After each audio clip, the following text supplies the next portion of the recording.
rally in Michigan. Trump declared he's ushering in a golden age of America and slammed what he called the radical left lunatics. Trump told supporters his administration delivers profound change and a revolution of common sense. Let's listen in to what the US president had to say. We're ushering out the long reign of special interests and the radical left lunatics, and we're ushering in the golden age of America. That's what we have. But while we're fighting to protect Americans, the radical left Democrats, who are so bad for this country, are fighting to protect TDA, you just saw that, and MS-13 criminals, and you don't even know which is worse. And we had 4 great years. We had the greatest economy in the history of our country. The stock market went up 88%. We did great. And we're going to do better now, because now we're really... Well, Donald Trump claimed a sharp drop in illegal border crossings and touted major deportations. Trump also promised economic revival, insisting car firms are lining up to invest in the US. Trump sharpened his message on China by defending his tough trade stance. He said tariffs now sit at 145% to China and are ending what he called the greatest job theft in world history. He pledged any deal with Beijing would be fair, not $1 trillion loss like under Biden. Let's look at US President Donald Trump's comments on China during the rally. With my China tariffs, we're ending the greatest job theft in the history of the world. China's taken more jobs from us than any country has ever taken from another country. And that doesn't mean we're not going to get along. We'll get along with China. I mean, the tariff now is at 145%. So essentially, that's a big difference between that and zero. But I think it's going to work out. They want to make a deal, and we're going to make a deal, but it's going to be a fair deal. It's not going to be a deal that we lose $1 trillion a year like they did with Biden. Well, Trump also mocked the Democrats, claiming he had already outworked all his campaign promises, insisting that he had done more in his first 100 days than his political foes could ever dream of. As Trump rallies his base, he signals that the fight is far from over and promises you haven't seen anything yet. Well, joining us to discuss this Trump rally marking his first 100 days in office for his second term is Quentin A. Hitchcock, an American political consultant who's joining us from Santa Fe, New Mexico. Quentin, thank you ever so much for joining us. I first want to look at this rally as a whole. Of course, this felt more like a campaign rally than anything else. Why did Trump choose this method to celebrate his first 100 days in office?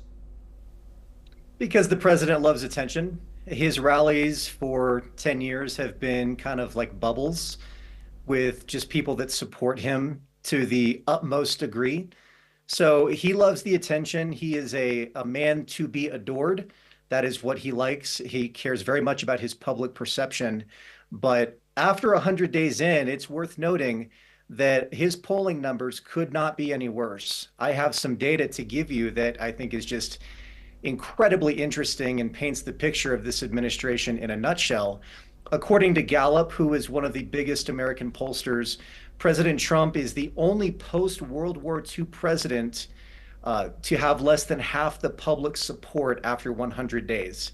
His job approval rating is about 44% on the high note. And for context, Joshua, that is lowest amongst modern day presidents at the same point in their administration. In fact, the only other president to have a job approval rating this low was President Donald Trump 8 years ago. So we're living in a time in this country, I mentioned the bubble of his rallies, where both political ideologies in this country, everybody on the political spectrum has the exact opposite view of the president. So Republicans could not think he's doing any better. And then, of course, Democrats and a shockingly high number of independents have the exact opposite view. So it's a very interesting time here in America. Yes, Quentin, I want to dive deeper into some of the comments that were made. We obviously spoke about China in our introduction there, and of course these tariffs unprecedented.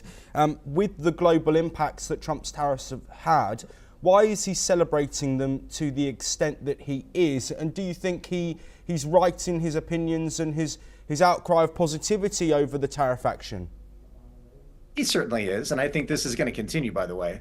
But let's remember, this White House feels very strongly about how they are handling this economy, how they're handling inflation, how they're handling a lot of these tariff disputes with a lot of countries, both countries that have been allies of America and adversaries, such as, people like China, countries like the EU, countries like Canada that have been incredibly close to us. The president and this White House also feel very strongly that they're handling the immigration issue perfectly. Now, again, going back to polls, the vast majority of Americans view that the president has taken a lot of these key issues way too far, primarily immigration, and then primarily the economy, specifically how he's handled the tariff disputes. So this is a situation where the Republican Party and President Trump and a lot of his allies and those in his administration view that his approach has been perfect. And unfortunately, the rest of the country, to a certain degree, tends to have a different view of that. Quinton, I'm glad you brought up immigration because during Trump's speech and Trump's rally, which lasted around an hour and a half, he presented a video of prisoners being flown to El Salvador, showing them getting their heads shaved and also being treated roughly. What precedent does this set? And what does it say about Trump's immigration policies moving forward? Well, the White House would say that this shows that they are a no-nonsense administration when it comes to illegal crossings into this country. Again, Joshua, this is something that they are incredibly proud of. Expect this to continue. For example, our Secretary of Homeland Security, Kristi Noem, who used to be a governor of a prominent state in this country, is very known for taking photo ops and pictures in front of groups of illegal immigrants, in front of people that are incarcerated. So this is something that this White House does quite often. You mentioned the immigration issue, and that is probably top two of some of the most important issues that were responsible for getting him elected in the first place. The only thing in that same category would probably be the economy and inflation. But this White House thinks that they're handling immigration perfectly. And the vast majority of Americans, specifically after this El Salvadorian story of Mr. Garcia getting arrested and sent to an El Salvadorian prison, most Americans feel that the president is taking immigration policy a little bit too far. I'll share a very quick story, and this is a heartbreaking story that's happening right now in America that is really becoming much of a political divide, and that is the story of an illegal immigrant that was deported in this country. The political issue here is that she had two very, very young children, one of which was a 2-year-old girl who had advanced cancer. And of course, they were deported. The mother opted for the children to stay with her. But it's stories like that that are driving the heartstrings of a lot of American voters, specifically independent voters. We know that just a hair over 30% of independents have a positive view of the president's job so far 100 days in. So that's an awfully low number. And I think the immigration issue is a key reason why. Yes, moving from immigration, Trump, as he has done throughout his campaign and also his time during this second term, slating the Democrats for their work while in office. He also repeated the rhetoric over the fact that he believes he won the 2020 election, claiming that it was taken from him. Why is he continuing this avenue, given the fact he's remained in office for a second term following that 2024 election win?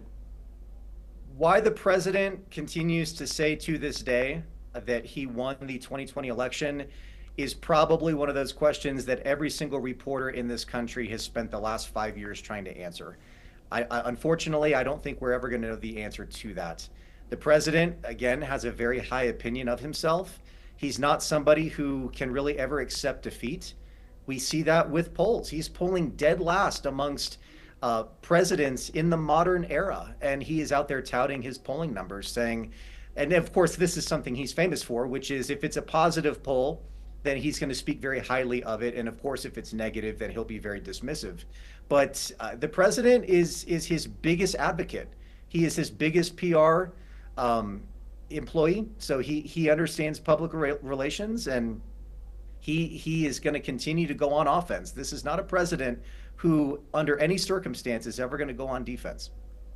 Yes, Quinton, I'd like to bring an end to this discussion by talking about a potential third term, something that has been raised by the Trump administration. The crowd was shouting 3 at one point. Also, Margot Martin came to the stage and said Trump 2028 anybody. What would that say if work towards a third term was looked at, and what would that say about Trump's thoughts on the American Constitution?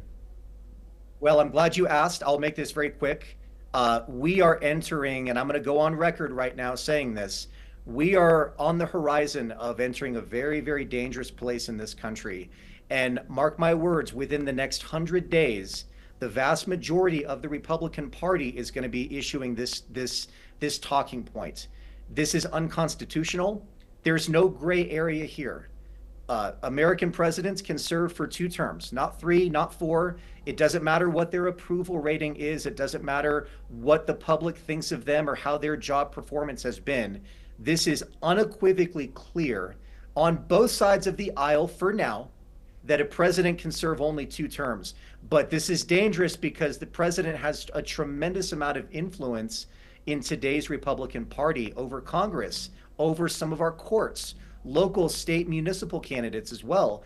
So this is something where if the president continues this rhetoric, I'm afraid that much of this country is going to start believing this, and we're going to have a serious issue on our hands in about 3 years, which is a terrifying prospect. Quinton A. Hitchcock, thank you very much for joining us to discuss Trump's